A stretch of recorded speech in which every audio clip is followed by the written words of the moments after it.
Hi, teacher.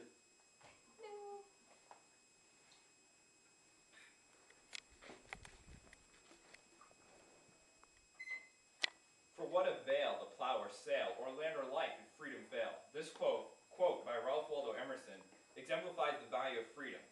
It says, what value is our agriculture?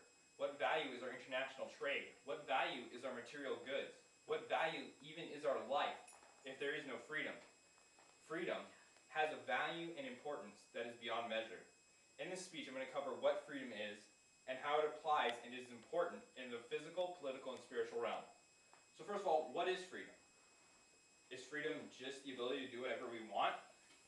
Is it just being free, as in not being a slave? Well, according to Noah Webster's 1828 dictionary, freedom is a state of exemption from the power and control of another. Liberty, exemption from slavery, servitude, or confinement. Freedom is personal, civil, political, and religious. But I believe freedom is more than this. I believe freedom is the ability to make your own choices, the ability to choose between right and wrong. Mahatma Gandhi said, freedom is not worth having if it doesn't include the freedom to make mistakes.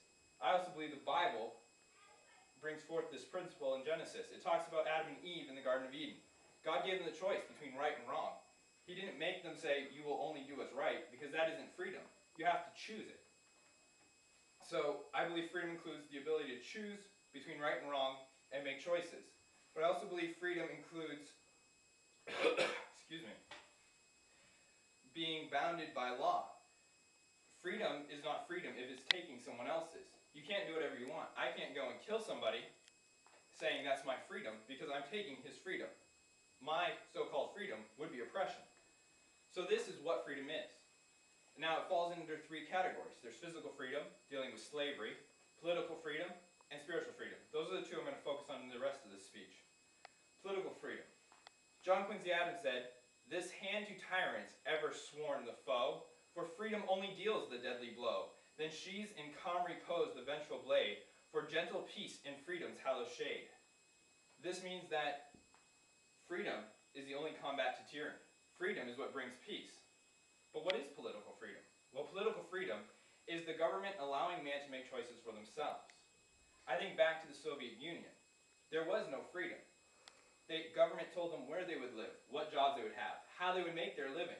Whereas in America at the time, there was freedom. The people were free to choose where they were going to work, where they wanted to live, how they were going to make their living. But does political freedom give you the ability to do whatever you want? I don't believe so. I believe political freedom also includes government protection of individual freedoms, which is law.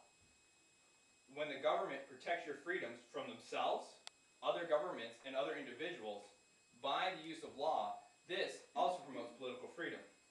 But lastly, I believe that the most important type of freedom is spiritual freedom.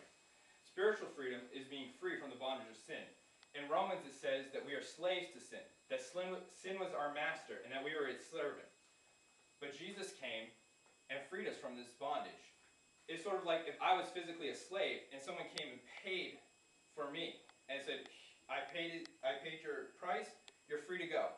That's what Jesus did for us. And I believe that understanding spiritual freedom is the key to understanding all other forms of freedom.